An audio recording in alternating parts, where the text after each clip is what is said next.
Graça e paz, meus irmãos. Sejam todos muito bem-vindos à nossa Escola Bíblica Discipuladora aqui na Primeira Igreja Batista do IPS, em formato digital. Hoje, continuamos nosso estudo sobre Jesus, a vida e a obra do nosso Mestre. Chegamos à lição de número 10, entramos no mês de dezembro de 2022, mês do Natal, último mês do ano. Estamos já na reta final desse ano de 2022. Antes de começarmos o estudo da nossa lição, como sempre fazemos, nós vamos entregar este tempo ao Senhor, agradecendo por este momento e pedindo a orientação dele, que é importante, plenamente e total para o estudo da sua palavra. Oremos. Senhor Deus e Pai, nós agradecemos porque estamos aqui neste momento, agradecemos pelo estudo da palavra que faremos agora. Obrigado por tudo, Senhor. Esteja conosco neste tempo, nos abençoa, nos guarda, nos proteja. Por favor, Senhor, nos traga iluminação para que possamos compreender aquilo que estudaremos e que possamos colocar em prática tudo isso. Obrigado por tudo, em nome de Jesus. Amém. Amém. Então, lição de número 10 da nossa revista, o título da lição é O Legado de Cristo. Hoje nós falaremos sobre aquilo que Jesus deixou para nós. Legado tem justamente esse sentido. Legado é aquilo que é transmitido de geração. Existem vários conceitos para a palavra legado, né? Legado tem um conceito jurídico. Para nós aqui, o sentido de legado é aquilo que é transmitido de geração para geração, aquilo que é transmitido para as gerações posteriores ou para as gerações seguintes. Esse é o contexto de legado aqui para nós. Nós vamos começar lendo João 1, de 11 a 14, para falarmos sobre o legado de Cristo. Nós falaremos sobre esse legado em diversas perspectivas, diversos pontos que Jesus deixou, mas sempre, e o foco da nossa lição hoje é trabalharmos com a divindade de Jesus, é realmente conseguirmos estabelecer que Jesus é Deus, em contraste até com o que nós falamos na lição anterior. Na lição anterior nós conseguimos focar na humanidade de Jesus. Jesus sendo 100% homem, 100% Deus, nós focamos no fato de ele ser 100% homem. Hoje o foco será na sua divindade, Jesus sendo Deus. Essa é uma verdade primordial do Evangelho, primordial do cristianismo. Nós leremos então João 1, de 11 a 14, e a palavra do Senhor nos diz o seguinte, João 1, Evangelho, João 1, 11 a 14. Veio para que era seu, mas os seus não o receberam. Contudo, aos que o receberam, aos que creram em seu nome, deu-lhes o direito de se tornarem filhos de Deus, os quais não nasceram por descendência natural, nem pela vontade da carne, nem pela vontade de algum homem, mas nasceram de Deus. Aquele que é a palavra tornou-se carne e viveu entre nós. Vimos a sua glória, glória como do unigênito, vindo do Pai, cheio de graça e de verdade. João, a gente já leu esse texto em alguns outros momentos ao longo dos nossos estudos.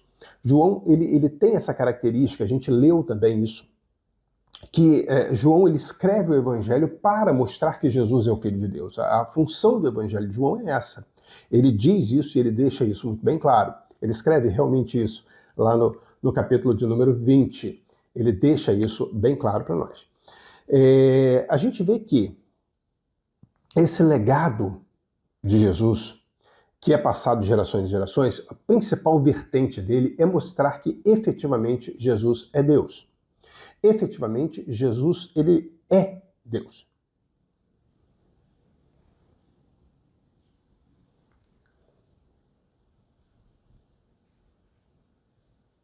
Essa característica do legado de Jesus é algo que é fundamental. E é interessante que, se nós olharmos, por exemplo, no Antigo Testamento, o Antigo Testamento ele se baseia muito na figura do Deus Pai, na figura do Criador como sendo Deus, como sendo Pai, como sendo único.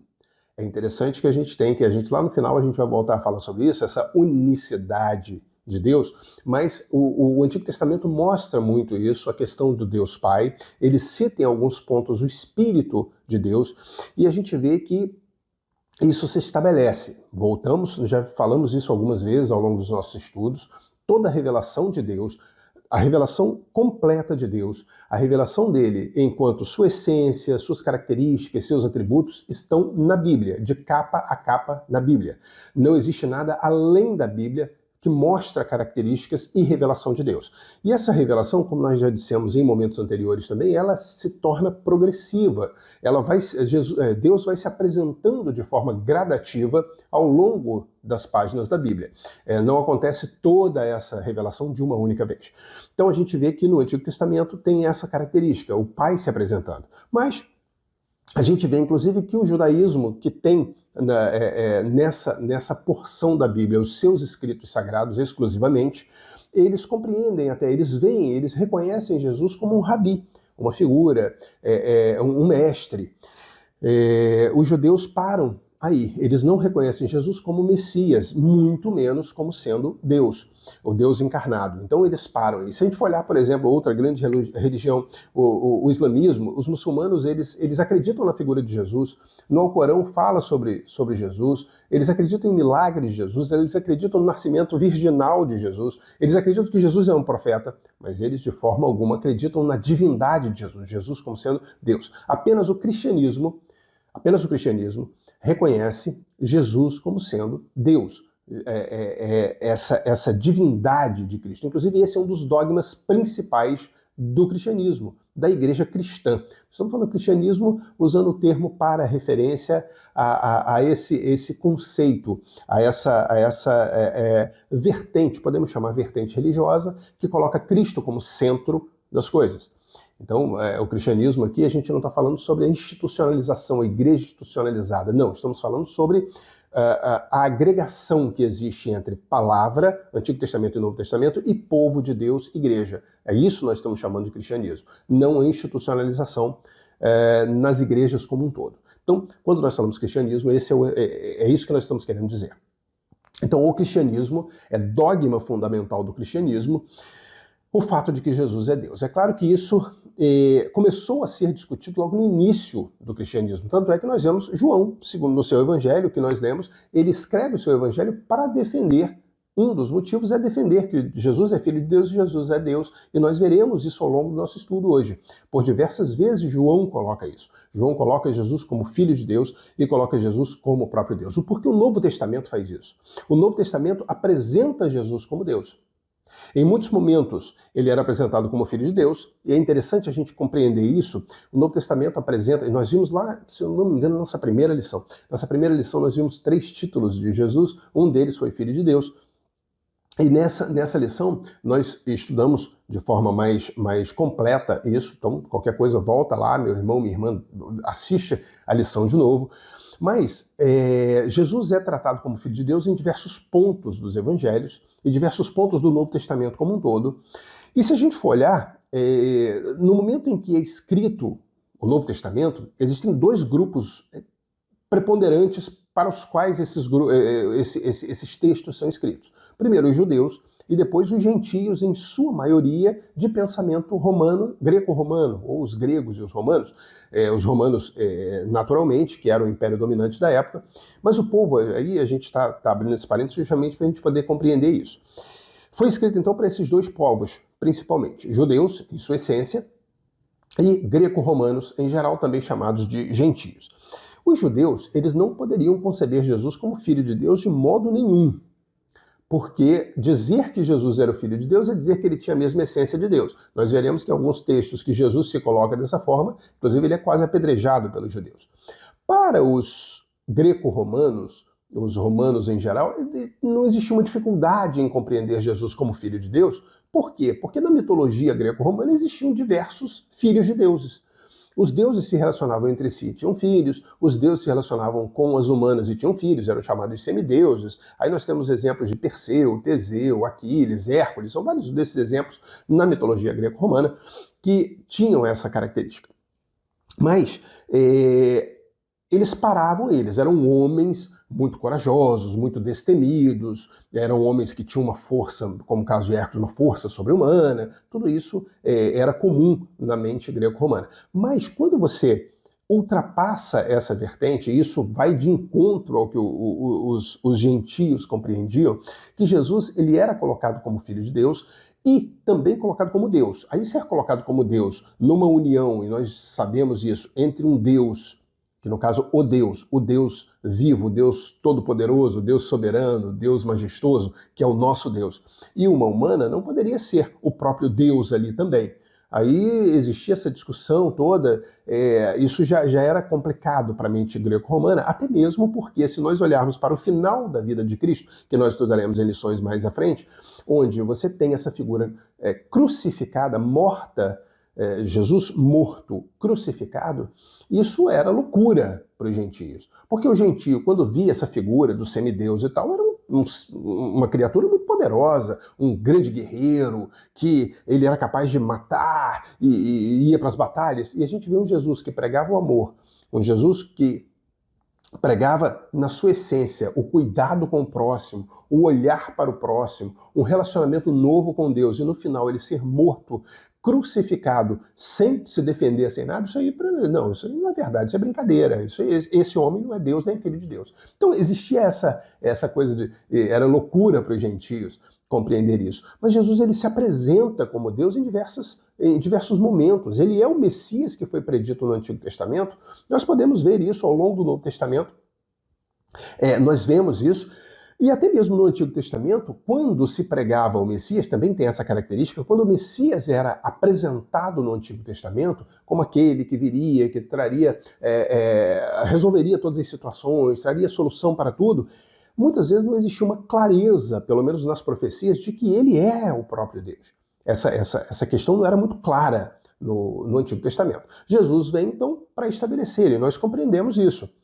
A gente vê que no Novo Testamento ele é apresentado como o Messias prometido, ele vem para cumprir todas essas profecias, e depois ele se apresenta também como Deus. A gente vê, por exemplo, em Lucas 2, 10 e 11, hoje nós leremos bastante a Bíblia, isso é muito bom, meu irmão, minha irmã, a leitura bíblica é poderosa para a gente poder compreender tudo isso, e se a gente está fazendo um estudo bíblico, a gente tem que estudar a Bíblia. Então, Lucas 2, 10 a 11, olha o que o evangelista Lucas diz.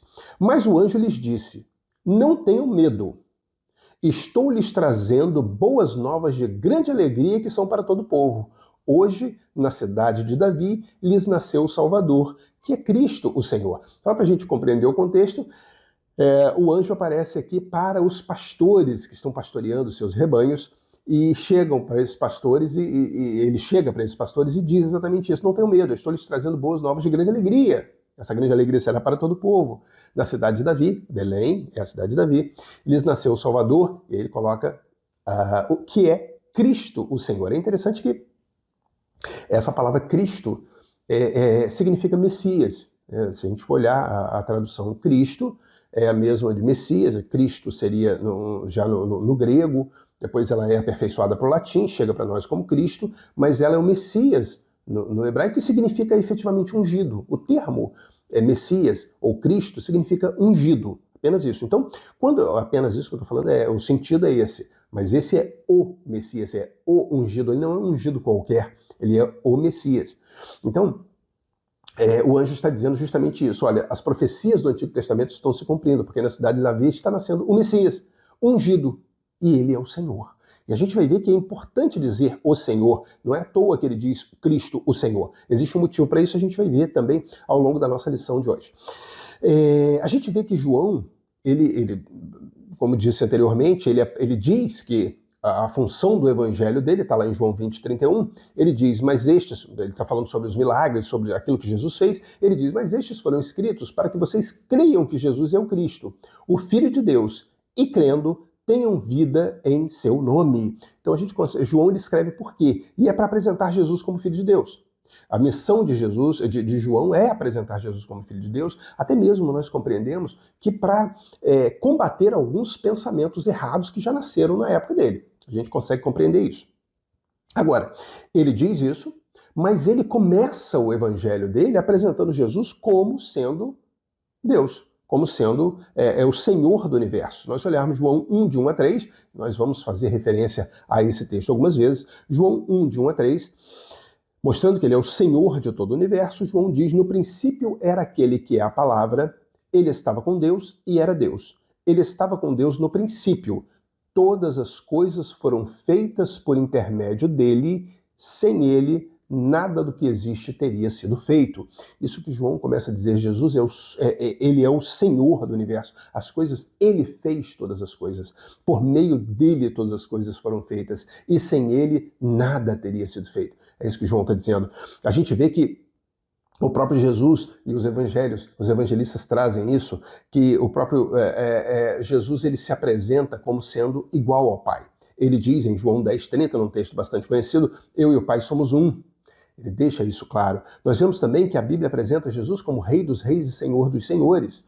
Então, tudo isso são trazer o Antigo Testamento para o Novo Testamento, apresentando Jesus como não sendo apenas ou exclusivamente, porque a gente fala apenas, parece que é pouca coisa, né? Não, mas é exclusivamente como Messias, mas também como Messias, mas como Messias e também como Deus. A gente vê que ele é Rei dos Reis e Senhor dos Senhores, ele é visto dessa forma. Em Apocalipse 19, de 11 a 16, João, que escreve o Apocalipse, ele diz, vi o céu aberto e diante de mim um cavalo branco, cujo cavaleiro se chama Fiel e Verdadeiro.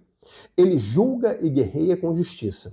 Seus olhos são como chamas de fogo e em sua cabeça há muitas coroas e um nome que só ele conhece e ninguém mais. Está vestido com um manto tingido de sangue e o seu nome é Palavra de Deus.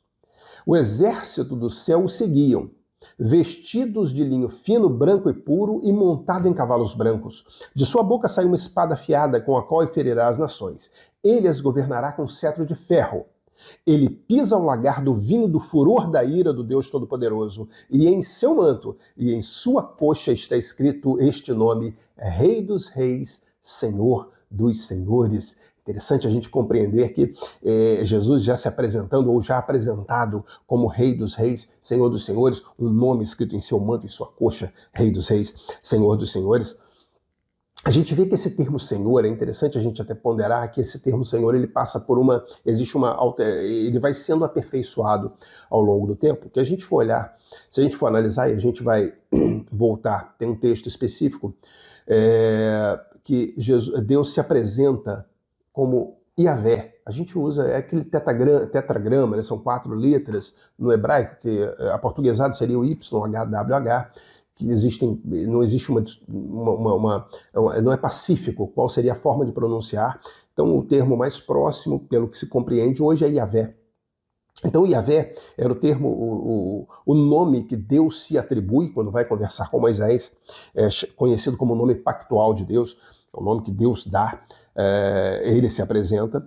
Só que esse nome não era muito utilizado. No Antigo Testamento ele não foi muito utilizado, ele por muitas vezes era substituído por outros termos, e um desses termos é Adonai. Adonai que significa Senhor.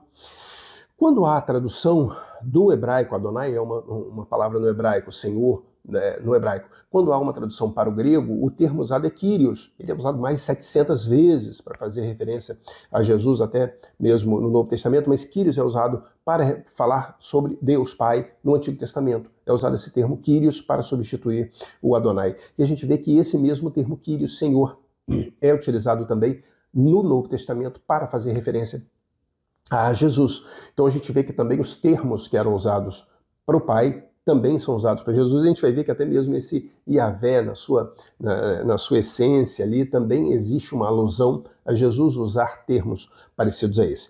Então a gente vê que esses termos, ou esse termo Kyrios, eles se aplicam a alguns trechos bíblicos onde pai e filho estão relacionados. Por exemplo, se nós pegarmos, e vamos fazer referências aqui, se nós pegarmos Salmo 110:1, é um dos textos mais famosos trazendo sobre isso, Salmo 110:1 diz o seguinte: o Senhor disse ao meu Senhor, senta-te à minha direita até que eu ponha os teus inimigos debaixo de teus pés.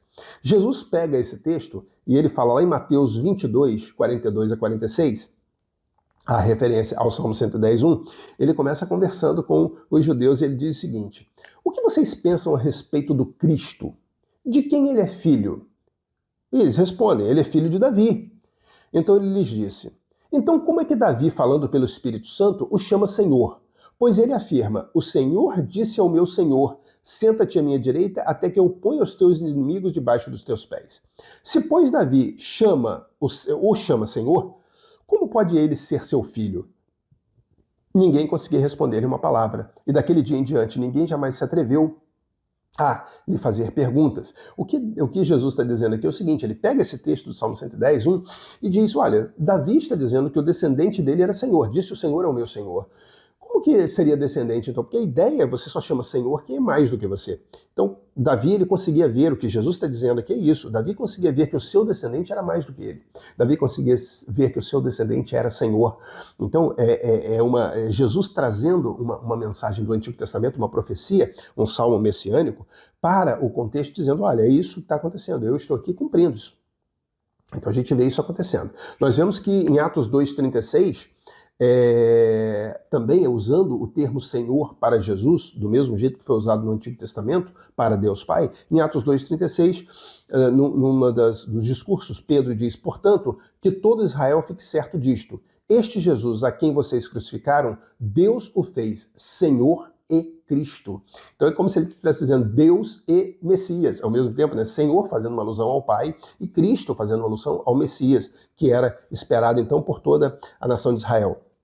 A gente vê, buscando Isaías 7,14, ainda mais um texto do Antigo Testamento, Isaías 7,14, o profeta diz, por isso o Senhor mesmo lhes dará um sinal, a virgem ficará grávida e dará à luz um filho e o chamará Emanuel. Emanuel, que nós sabemos, significa Deus conosco. Em Mateus 1,23, a gente vê exatamente isso. Mateus 1,23, Mateus traz a virgem, esse texto, ele repete o texto de Isaías, fazendo alusão a Jesus, trazendo o cumprimento para Jesus. Mateus 1,23, Mateus diz, a virgem ficará grávida e dará à luz um filho, e lhe chamarão Emanuel, que significa Deus conosco. Então, ele traz a profecia do Antigo Testamento e aplica a Jesus, fazendo aqui a alusão Deus conosco, o Messias prometido. João 20, 28 e 29, a gente vê justamente, mais uma vez, os dois termos, Senhor e Deus. Disse-lhe Tomé, isso depois que Jesus se apresenta a Tomé, disse-lhe Tomé, Senhor meu e Deus meu. Então Jesus lhe disse, por que me viu, você creu? Felizes os que não viram e creram. Então a gente vê mais uma vez aqui Jesus sendo já visto pelos seus discípulos, pelos seus aqueles que o acompanhavam como Deus e como o Cristo e como o Senhor. Aqui ele usa até mesmo Senhor meu e Deus meu de forma muito direta. E a gente vê outras palavras, outros termos, outros textos que ainda comprovam Jesus como sendo Senhor.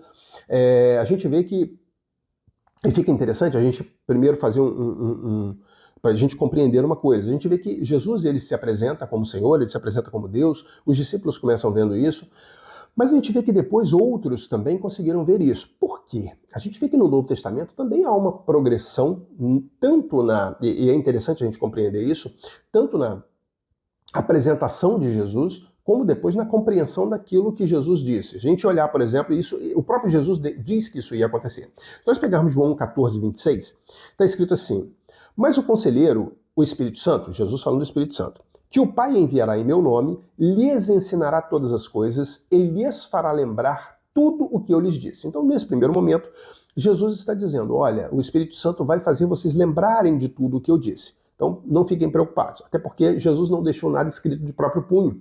Ele não escreveu nada. Ele apenas ele disse todas as palavras e depois essas palavras foram registradas. Mas ele deixa claro aqui que aquilo que ele disse seria lembrado através do Espírito Santo. Mas em João 16, 12 e 13, a gente vê uma outra situação ainda mais interessante, onde ele diz o seguinte, tenho ainda muito que lhes dizer, mas vocês não podem suportar agora. Então Jesus está dizendo que ele tinha mais coisa para falar, mas que isso não seria suportado por aqueles homens. Mas quando o Espírito da verdade vier, ele os guiará a toda a verdade. Não falará de si mesmo, falará apenas o que ouvir e lhes anunciará o que está por vir. Então o Espírito Santo traria uma revelação ainda adicional àquilo que Cristo revelou. É isso que ele está dizendo. Haveria uma revelação do próprio Espírito Santo. E além disso, ele os guiará a toda a verdade. Ele traria uma revelação nova e traria iluminação para que as pessoas pudessem compreender, para que nós pudéssemos compreender aquilo que foi dito. Então o que Jesus disse seria revelado, seria clarificado, nós conseguiríamos compreender. E aquilo que o Espírito Santo também trouxesse adicionalmente, ele também traria verdade e clareza para isso. Hoje isso é chamado de iluminação. Nós conseguimos compreender a palavra através da iluminação do Espírito Santo. Jesus deixou isso predito. Então a gente vê que, baseado nisso, Paulo consegue ver algumas coisas. Por exemplo, em Romanos 10, 9, através da ação do Espírito Santo, ele diz Se você confessar com a sua boca que Jesus é o Senhor e crer em seu coração que Deus ressuscitou dentre os mortos, será salvo. Então Paulo, através da ação do Espírito Santo, ele coloca Jesus como Senhor por diversas vezes. Nós vemos ainda em Romanos 14:9. Por esta razão, Cristo morreu e voltou a viver, para ser Senhor de vivos e de mortos. A gente vê ainda em 2 Coríntios 4:5, o mesmo Paulo. Pois não nos pregamos a nós mesmos, mas a Jesus Cristo, o Senhor, e a nós como escravos de vocês, por amor de Jesus. A gente vê ainda Paulo em Filipenses 2:11, e toda língua confesse que Jesus Cristo é o Senhor, para a glória de Deus Pai. Vemos então vários textos que falam sobre o senhorio de Cristo, revelado pelo Espírito Santo para os textos que lemos para Paulo. Vemos ainda Pedro. Pedro também tem revelação do Espírito Santo, claro, mas Pedro teve um contato maior com Cristo. Pedro foi um dos 12, esteve ali. Mas a gente vê que na sua carta, 1 Pedro 3,15, ele diz: antes, santifiquem Cristo como Senhor no coração. Estejam sempre preparados para responder a qualquer que lhes pedir a razão da esperança que há em vocês. Então, santifiquem Cristo como Senhor no coração. Então é isso que Pedro está dizendo. Nós vemos ainda em Atos 16:31. Eles responderam: creia no Senhor Jesus e serão salvos, você e os de sua casa. A gente vê ainda Paulo em 1 Timóteo 6,15. A qual Deus fará se cumprir no seu devido tempo. Ele é o bendito e único soberano, o Rei dos reis, o Senhor dos senhores. E para finalizarmos essa sessão, esse trecho, ainda falando sobre o senhorio de Jesus, nós vemos Apocalipse 17:14. Apocalipse 17:14, João registra: guerrearão contra o Cordeiro, mas o Cordeiro os vencerá, pois é o Senhor dos senhores e o Rei dos reis, e vencerão com ele os seus chamados, escolhidos e fiéis. Então nós vemos ao longo desse início que Jesus ele é Senhor dos senhores, e quando é atribuída a ele, ou atribuído o caráter de Senhor, ou a característica de ser Senhor, também está sendo atribuída a ele a característica da divindade, ou o fato dele ser Deus. Quando chamamos Jesus de Senhor, nós estamos compreendendo que assim como o Pai é Senhor, Jesus também é Senhor. Então assim como o Pai é Deus, Jesus é Deus. Notem, meus irmãos, não é que assim como o Pai é um Deus, Jesus é um Deus. Não. Assim como o Pai é um Deus, Jesus é um Deus, eles são deuses. Não, não. Assim como o Pai é Deus, Jesus é Deus. Nós, cristãos, somos monoteístas, acreditamos em um Deus só. Esse é um dos grandes mistérios do cristianismo, meus irmãos, os grandes mistérios do Evangelho. Nós acreditamos na existência de um único Deus, mas acreditamos que esse Deus tem três pessoas que têm a mesma substância, Pai, Filho e Espírito Santo. Não são três deuses, um Deus só, com a mesma substância, com o mesmo pensamento, com funções e como pessoas, né, com até personalidades diferentes. E personalidade como individualidade da pessoa. Isso daí vem a personalidade que falamos. Mas um Deus só, em substância e em essência. Nós vemos que essas características, enquanto falamos que Deus, que Jesus é Senhor, isso nos leva a compreender o primeiro grande legado, que seria a glória de Deus, propriamente dita. O primeiro legado é a glória de Deus. E a glória de Deus, qual é a função da glória de Deus? A glória de Deus ela servia para apresentar visivelmente a majestade de Deus. Pegarmos no Antigo Testamento, a função da glória de Deus, e esse é o primeiro legado de Jesus, a glória de Deus, a função da glória de Deus é apresentar visivelmente a majestade de Deus. Nós vemos em Êxodo 24, 15 e 18, diz o seguinte: quando Moisés subiu no monte, a nuvem cobriu o monte, e a glória do Senhor permaneceu sobre o monte Sinai. Durante 6 dias a nuvem cobriu o monte. No 7º dia, o Senhor chamou Moisés do interior da nuvem. Aos olhos dos israelitas, a glória do Senhor parecia um fogo consumidor no topo do monte. Moisés entrou na nuvem e foi subindo o monte, e permaneceu no monte 40 dias e 40 noites. Então a gente vê a glória de Deus se manifestando naquele monte ali de forma visível. Essa que é a grande questão. É a glória se manifestando a divindade, a majestade de Deus de forma visível. Ainda em Êxodo 40, 34, então a nuvem é a glória do Senhor, cobriu a tenda do encontro e a glória do Senhor encheu o tabernáculo. Nós vemos em Levítico 9, primeiro no verso 6, está escrito: disse-lhe Moisés, foi isso que o Senhor ordenou que façam, para que a glória do Senhor apareça a vocês. E no verso 23 desse mesmo capítulo 9 de Levítico, assim Moisés e Arão entraram na tenda do encontro. Quando saíram, abençoaram o povo e a glória do Senhor apareceu a todo o povo. Então a gente vê mais uma vez a glória do Senhor se manifestando de forma visível. A gente vê ainda em 2 Crônicas 7, de 1 a 3. Na dedicação do templo. Nós vimos antes, nos textos anteriores, falando diretamente ao tabernáculo, inicialmente Moisés subindo no monte, depois a tenda do encontro, o tabernáculo. Vemos agora em 2 Crônicas na dedicação do templo, 2 Crônicas 7, de 1 a 3. Assim que Salomão acabou de orar, desceu fogo do céu e consumiu o holocausto. E a glória do Senhor encheu o templo. Os sacerdotes não conseguiam entrar no templo do Senhor, porque a glória do Senhor o enchia. Quando todos os israelitas viram o fogo descendo e a glória do Senhor sobre o templo, ajoelharam-se no pavimento, chegando o rosto ao chão, adoraram e deram graças ao Senhor, dizendo: Ele é bom, o seu amor dura para sempre. A gente vê que na dedicação, a glória do Senhor, assim como anteriormente, se coloca no templo como uma fumaça. E a glória do Senhor aparece como uma fumaça e enche o templo. Né? Desce fogo do céu, consumiu o holocausto, a glória do Senhor encheu o templo. A gente vê em Ezequiel 1:28, Ezequiel 1:28, mais uma vez, a glória do Senhor, ela se manifestando, tal como a aparência do arco-íris nas nuvens de um dia chuvoso, assim era o resplendor ao seu redor. Essa era a aparência da figura da glória do Senhor. Quando a vi, prostrei-me com o rosto em terra e ouvi a voz de alguém falando, e aí ele continua a profecia. A gente está focando aqui especificamente em Ezequiel vendo a glória do Senhor. A gente vê uma coisa interessante. Vimos os textos que falam sobre a glória do Senhor, o que significa essa glória do Senhor, mas a gente sabe que a glória do Senhor ela é intransferível. Por exemplo, Isaías. Isaías, em 2 textos, ele fala isso. Em Isaías 42:8, ele diz o seguinte: Eu sou o Senhor, esse é o meu nome. Não darei a outro a minha glória, nem a imagens o meu louvor. E em Isaías 48:11 ele diz: por amor de mim mesmo eu faço isso.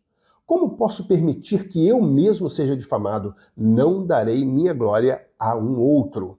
Então a gente vê que a glória do Senhor é específica dele. Ele não divide, ele não reparte, ele não compartilha, ele não transfere. Mas o Novo Testamento fala da glória de Cristo em diversos lugares. Em vários lugares a gente vê falando sobre a glória de Cristo. A gente vê, por exemplo, João 8:54. E a gente vê uma associação muito grande entre a glória de Cristo e a glória de Deus. João 8:54, respondeu Jesus: se glorifico a mim mesmo, a minha glória nada significa. Meu Pai, que vocês dizem ser o Deus de vocês, é quem me glorifica. Então está falando sobre a glória de Jesus que vem do Pai. João 17:5. Jesus diz: e agora, Pai, isso na oração sacerdotal, glorifica-me junto a ti com a glória que eu tinha contigo antes que o mundo existisse. Isso é interessante, Jesus aqui já falando sobre, e nós estudaremos um pouco mais à frente, mas Jesus já falando sobre a glória dele e sobre a sua perenidade, sobre a sua eternidade, sobre a sua pré-existência. Jesus usa as 2 características aqui, a glória que eu tinha antes que o mundo existisse. Ainda em João 17:24, mesmo capítulo 17, porém, verso 24, Pai, Jesus falando, né? Quero que os que me deste estejam comigo onde eu estou e vejam a minha glória, a glória que me deste, porque me amaste antes da criação do mundo. A gente ainda vê em Hebreus 1:3, que seria o fechamento, né? A associação direta entre a glória de Jesus e a glória de Deus Pai. Hebreus 1:3, o autor de Hebreus nos diz: o Filho é o resplendor da glória de Deus e a expressão exata do seu ser, sustentando todas as coisas por sua palavra poderosa. Depois de ter realizado a purificação dos pecados, ele se assentou à direita da majestade nas alturas. O texto de Hebreus fecha de forma tremenda essa questão da glória de Deus. O Filho é o resplendor da glória de Deus, é a glória de Deus aparecendo, a expressão exata do seu ser. Então, deixa muito claro isso, a glória de Deus. E quando a gente fala, então, que Deus não transfere a glória dele e que o Filho tem a glória e é o resplendor dessa glória, a gente conclui com isso que o Filho é Deus. O Filho também é Deus. Agora, a gente ainda vê, além da glória, o segundo legado que Jesus nos deixa é que a adoração, ela pertence a Deus e a Cristo. A adoração pertence aos dois. Se a gente olhar no Antigo Testamento, a adoração não é permitida apenas a Deus. Só Deus era digno de receber a adoração. Se nós olharmos, por exemplo, Êxodo 20:3-6, falando sobre os 10 mandamentos, diz: não terás outros deuses além de mim.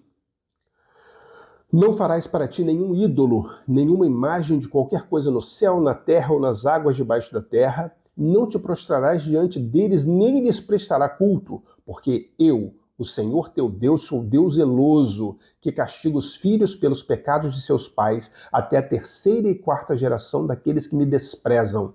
Mas trato com bondade até 1000 gerações aos que me amam e guardam os meus mandamentos. Então, Deus, nos 10 mandamentos, deixando claro que só Ele merece adoração e só Ele merece culto.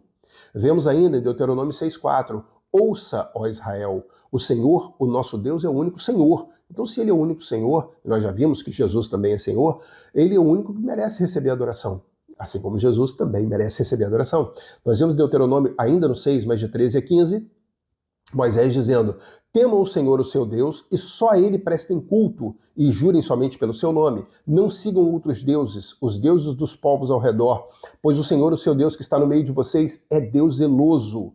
A ira do Senhor, o seu Deus, se acenderá contra vocês, e Ele os banirá da face da terra. Então, Moisés deixa claro que só Deus merece adoração. Agora, Jesus recebe adoração. Quando Jesus recebe adoração pelos seus discípulos, a gente consegue perceber que Ele é Deus. Então, essa adoração pertence ao Pai e ao Filho. Nós vemos em Mateus 2, de 1 a 2, Mateus 2, 1 a 2, é interessante a gente falar sobre isso, que estamos chegando no período de Natal, onde a gente vê essa situação representada em alguns presépios. Depois que Jesus nasceu em Belém da Judéia, nos dias do rei Herodes, magos vindo do Oriente chegaram a Jerusalém e perguntaram, onde está o recém-nascido rei dos judeus? Vimos a sua estrela no Oriente e viemos adorá-lo. Então esses homens já conseguiam perceber, esses homens que nem judeus eram magos vindo do Oriente. E existe aquela composição dos 3 reis magos. A gente vê aqui que o texto não fala nem que eram 3 e nem que eram reis. Falam que eram magos vindo do Oriente. Interessante, meus irmãos, que mago não tem o sentido de hoje, de magia e tal. Magos eram pessoas que estudavam as estrelas, as constelações, a passagem. Eram estudiosos como um todo. Estudiosos eram magos.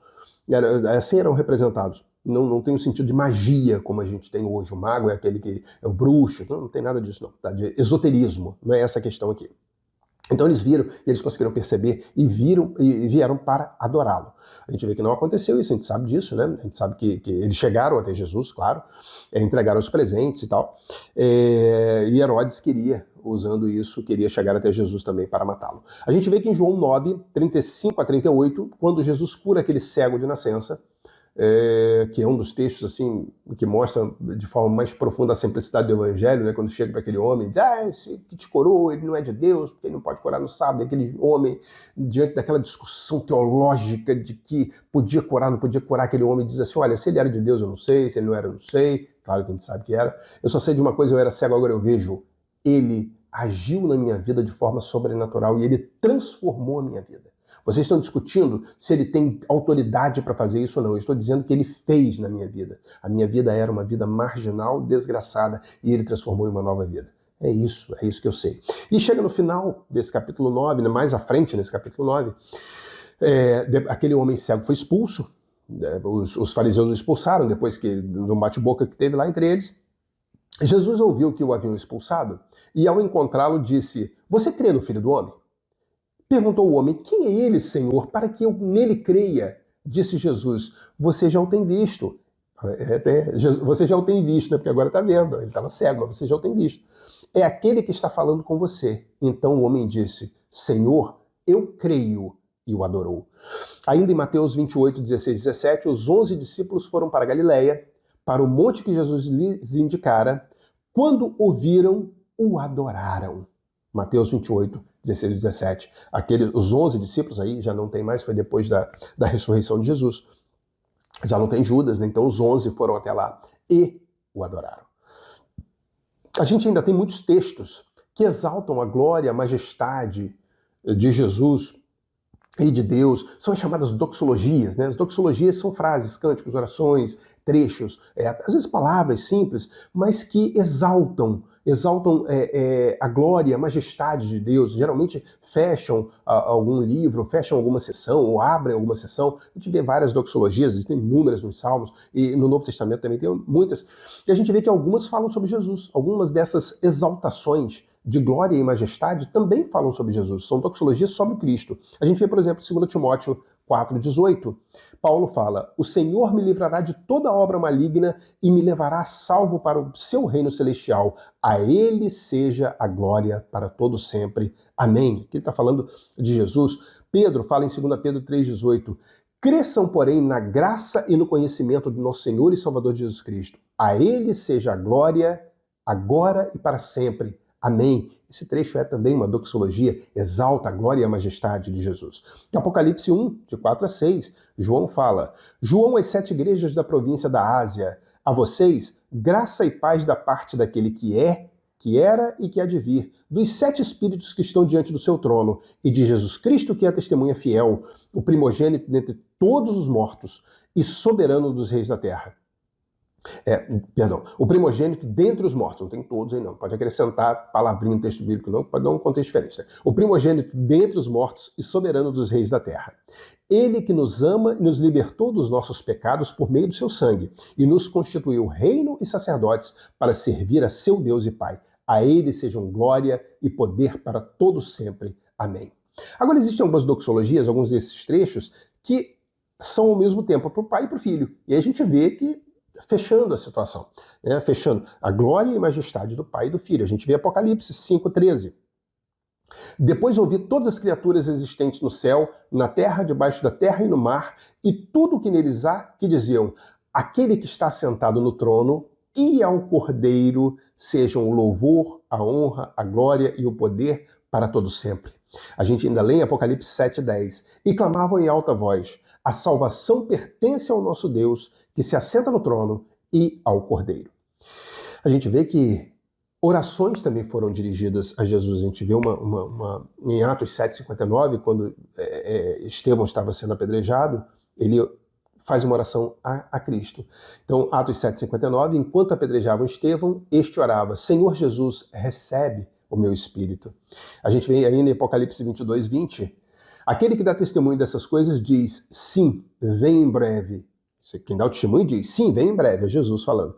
E aí João responde: amém, vem Senhor Jesus. Ele está fazendo uma oração, né? Vem Senhor Jesus.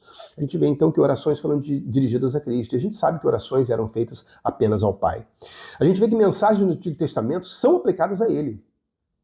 São aplicadas a Ele. A gente vê Isaías 28:16, meus irmãos, que bênção, hein? Que bênção esse estudo, vou dar pausa aqui, que bênção esse estudo, a quantidade de textos bíblicos que a gente está lendo para mostrar a divindade de Jesus, para que não haja dúvidas de que Jesus é Deus. Jesus é o Senhor dos senhores, Ele é Deus acima de todas as coisas, assim como o Pai.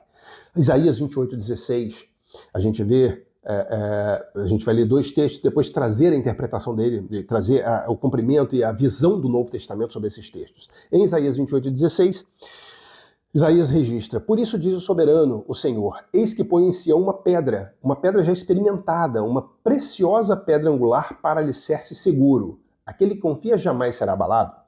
Em Isaías 8, 14 e 15, Isaías diz: para os 2 reinos de Israel ele será um santuário, mas também uma pedra de tropeço, uma rocha que faz cair. E para os habitantes de Jerusalém será uma armadilha e um laço. Muitos deles tropeçarão, cairão e serão despedaçados, presos no laço e capturados. A gente vê que são 2 textos que falam sobre pedra, e Paulo, em Romanos, ele une esses 2 textos e faz uma interpretação muito interessante. Ele diz o seguinte, Romanos 9:33, como está escrito: eis que põe em Sião uma pedra de tropeço e uma rocha que faz cair, e aquele que nela confia jamais será envergonhado. Então ele pega esses 2 textos e diz, e junta, e consegue fazer a interpretação deles, unindo os 2. A pedra de tropeço, mas aquele que confia jamais será envergonhado. E a gente vê Pedro, em 1 Pedro 2,7, que fala: portanto, para vocês os que creem, esta pedra é preciosa, mas para os que não creem, a pedra que os construtores rejeitaram tornou-se pedra angular. Então a gente vê Jesus ainda se colocando, se manifestando dessa forma, ou sendo apresentado dessa forma pelos seus discípulos. A gente vê ainda, dentro desse mesmo contexto, o uso do eu sou por Jesus. Jesus, ele usa a expressão eu sou, como nós dissemos lá no início. Esse eu sou seria uma proximidade do Yahvé. O Yahvé, então, quando Deus fala em Êxodo 3,14, disse Deus a Moisés, eu sou o que sou, é isto que você dirá aos israelitas, eu sou me enviou a vocês. Daí que vem o nome pactual de Deus, Yahvé. E a gente vê que Jesus usa esse trecho diversas vezes para si. Em João 6,48 ele diz, eu sou o pão da vida. Em João 8,58 respondeu Jesus, eu lhes afirmo que antes de Abraão nascer, eu sou. Em João 10,9 ele diz, eu sou a porta. Quem entra por mim será salvo. Entrará e encontrará pastagem.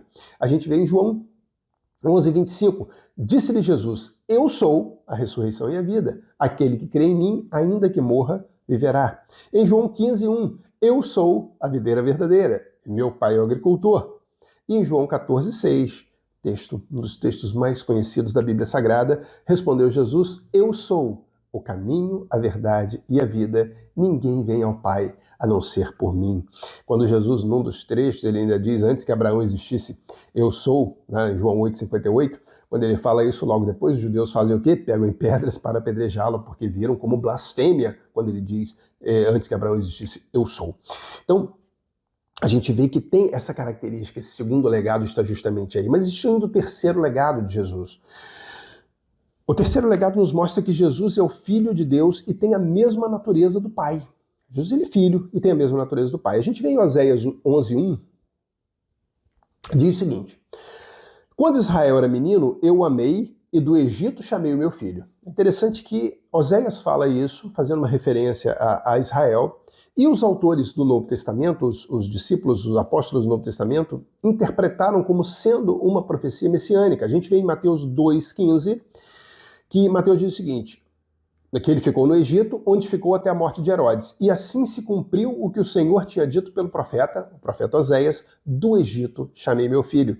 Então, Mateus consegue, através da clareza que o Espírito Santo deu, que a gente viu lá atrás, que isso aconteceria, e o próprio Jesus deixa isso claro, que iria acontecer. A gente vê que Mateus consegue perceber que esse texto é uma profecia messiânica, falando efetivamente sobre Jesus, falando sobre o Messias. A gente vê o Salmo 2,7, diz o seguinte, proclamarei o decreto do Senhor. Ele me disse, tu és meu filho, eu hoje te gerei. E aí a gente vê em Atos 13:33, o seguinte, ele cumpriu para nós, seus filhos, ressuscitando Jesus, como está escrito no Salmo 2. Tu és meu filho, eu hoje te gerei. Em Hebreus 1:5, o autor de Hebreus diz, pois a qual dos anjos Deus alguma vez disse, tu és meu filho, hoje eu te gerei? E outra vez, eu serei seu pai e ele será meu filho. Para qual dos anjos ele falou isso? O autor de Hebreus aqui está colocando Jesus como sendo superior aos anjos. E ele fala justamente, ele usa esse texto do Salmo 2,7 para mostrar justamente isso. Para mostrar que Jesus é o filho. Né, e como filho ele tem a mesma essência do pai. Em Mateus 16:16 a gente vê Pedro naquele diálogo famoso, onde Jesus pergunta, e vocês, quem os homens dizem que eu sou? E vocês, quem dizem que eu sou? Simão Pedro então respondeu, tu és o Cristo, o Filho do Deus vivo. A gente vê ainda Mateus 14:33, quando Jesus acalma a tempestade. Então os que estavam no barco adoraram, dizendo, verdadeiramente tu és o Filho de Deus. A gente vê ainda Romanos 1:4, olha a quantidade de textos bíblicos para mostrar. Meus irmãos, que bênção, bênção. Romanos 1:4, a gente vê uma coisa interessante. Romanos 1:4, e que mediante o Espírito de Santidade foi declarado Filho de Deus com poder, pela sua ressurreição dentre os mortos, Jesus Cristo, nosso Senhor. Paulo está dizendo aqui que o fato da morte não conseguir vencer Jesus, ou seja, ele morreu, mas ressuscitou, isso faz dele também, isso declara, isso mostra que ele é Filho de Deus e ele tem a mesma substância do Pai, a mesma essência do Pai. E ainda termina dizendo Jesus Cristo, nosso Senhor. Ainda outros textos que falam sobre a filiação, tem alguns outros que leremos para que a gente possa, meus irmãos, o objetivo do nosso estudo bíblico sempre é que nós estejamos cheios da palavra para defender a nossa fé. É cheios da palavra porque o mundo está atacando a nossa fé diuturnamente, dia e noite. E o nosso objetivo é compreender, nos enchermos da palavra, para que a gente possa, quando alguém vier com alguma coisa que isso aí está errado, porque a gente estudou lá na EBD, que Jesus é Deus. Se alguém, por exemplo, já que o tema é esse, não, alguém falou que Jesus não é Deus. Não, a gente estudou, tem uma porção de texto, pode até voltar, anotar. Inclusive, meu irmão, minha irmã, se for, é interessante, se o irmão não está fazendo isso, essa aula está gravada. Volta depois, anota esses textos para ficar, vai lendo eles, isso é muito interessante a gente fazer. Vamos lá, então, outros textos sobre filiação. João 5,18. Por essa razão, os judeus mais ainda queriam matá-lo, pois não somente estava violando o sábado, mas também estava até mesmo dizendo que Deus era seu próprio Pai, igualando-se a Deus. Em Gálatas 2,20, fui crucificado com Cristo. Assim, já não sou eu quem vive, mas Cristo vive em mim. A vida que agora vivo no corpo, vivo-a pela fé no Filho de Deus, que me amou e se entregou por mim. Ou seja, pela fé no Filho de Deus, que me amou e se entregou por mim. Em Atos 9,20, logo começou a pregar nas sinagogas que Jesus é o Filho de Deus. Esse aí é Paulo, quando se converte. Ele se converte, acontece aquela situação toda. Depois que ele é batizado, em Atos 9,20, logo começou a pregar nas sinagogas que Jesus é o Filho de Deus. Paulo então começa logo, aqui ainda era até conhecido como Saulo, ele já começa fazendo essa pregação. Agora, o quarto legado que Jesus deixa para nós é que ele é a segunda pessoa da Trindade e é o próprio Deus encarnado. E nós já estamos partindo para o encerramento da nossa lição. O quarto legado é justamente esse. Jesus é a segunda pessoa da Trindade e Jesus é o Deus encarnado. Nós vemos em João 1,14, texto que nós lemos no início, vamos retomá-lo aqui para a gente poder ver isso ainda, nesse segundo aspecto. Aquele que é a palavra tornou-se carne e viveu entre nós. Vimos a sua glória, glória como do unigênito vindo do Pai, cheio de graça e de verdade. Então ele é a segunda pessoa da Trindade, ele é o Deus encarnado. Mateus 1,20, mas depois de ter pensado nisso, apareceu-lhe um anjo do Senhor em sonho e disse, isso aí para José: José, filho de Davi, não tema receber Maria como sua esposa, pois o que nela foi gerado procede do Espírito Santo.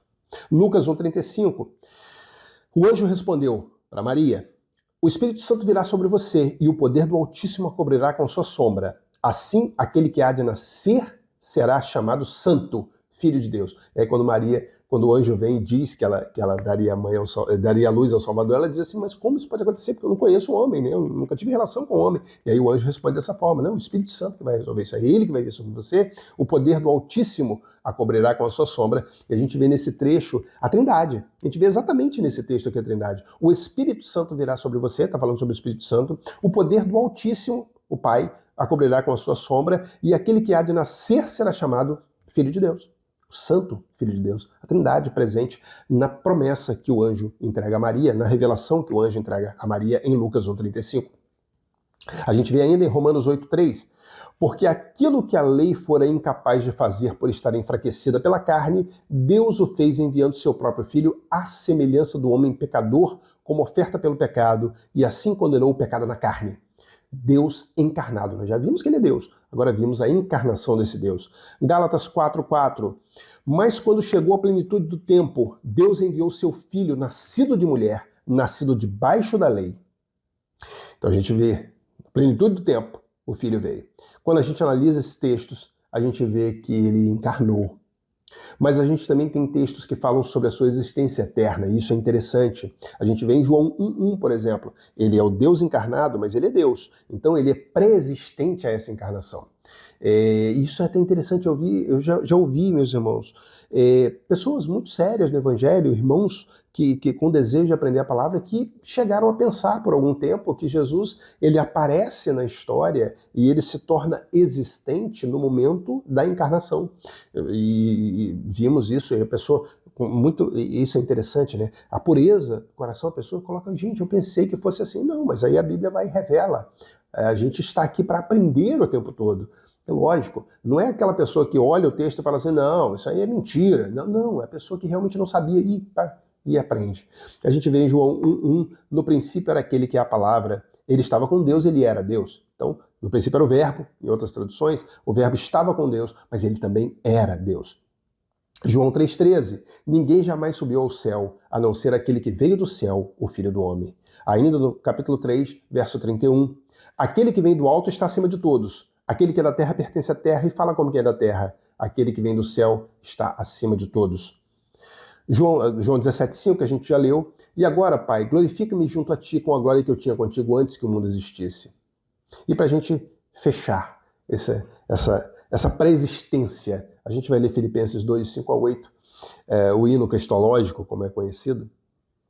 Seja a atitude de vocês a mesma de Cristo Jesus, que embora sendo Deus, não considerou, embora sendo Deus, portanto pré-existente, eterno, com todas as características, não considerou que o ser igual a Deus era algo a que devia pegar-se, mas esvaziou-se a si mesmo, vindo a ser servo, tornando-se semelhante aos homens, e sendo encontrado em forma humana, humilhou-se a si mesmo e foi obediente até a morte, e morte de cruz. Jesus é pré-existente. Jesus, ele está, ele não aparece na história da humanidade no momento em que ele vem. Ele é pré-existente, ele sendo Deus, ele está eternamente, ele é eterno. Ele está, ele é. Ele não existe ele foi, não existe ele será, ele é. Não existe ele esteve, não existe ele estará, ele está, porque ele é o próprio Deus. E a gente consegue ver isso de forma sublime nas palavras da Bíblia. É claro que compreender isso é fácil? De jeito nenhum. Compreender Deus em toda a sua essência e o Filho sendo Deus não é tão fácil assim. A mente humana é limitada e isso mostra toda a grandiosidade dele. A gente já falou isso antes, né? O próprio fato de a gente não compreender Deus em toda a sua essência mostra a grandiosidade dele, a magnitude, quão sublime é o Senhor. Para a gente encerrar, o nosso autor traz aqui para pensar e agir. Ele diz o seguinte, falando, né, fechando sobre os legados. O primeiro legado demonstrou à luz das Escrituras que toda a glória deve ser tributada pela igreja, tanto ao Pai quanto ao Filho. No segundo legado, aprendemos que a igreja deve adorar a Deus e a Cristo ao mesmo tempo. No terceiro legado, nós nos apropriamos da verdade de que Cristo é o Filho de Deus e possui a mesma natureza do Pai. E no quarto legado, nós absorvemos a verdade de que Cristo é a segunda pessoa da Trindade e é também o Deus encarnado. E agora, sabedores e conhecedores dessas realidades supremas e magníficas das Escrituras, devemos viver para adorar, servir e glorificar a Deus e a Cristo em nossas vidas. Amém, meus irmãos? Amém. Vamos orar. Vamos entregar esse tempo em que separamos para o estudo da palavra e agradecer ao Senhor pela bênção da Tua palavra revelada. Senhor Deus e Pai, nós agradecemos por tudo, agradecemos pela Tua palavra revelada, agradecemos porque o Senhor é tremendo, Pai. Nós agradecemos porque a Tua misericórdia para conosco é para sempre. Nós agradecemos porque o Senhor se fez carne e habitou entre nós, Jesus. Nós agradecemos porque o Senhor deixou a Sua glória, esvaziou-se e se fez homem. Obrigado, Senhor, por este tempo. Obrigado por este tão grande amor. Continua recebendo o nosso louvor, continua recebendo a nossa adoração. Esteja conosco em todo o tempo, em nome de Jesus. Amém. Próxima lição de número 11.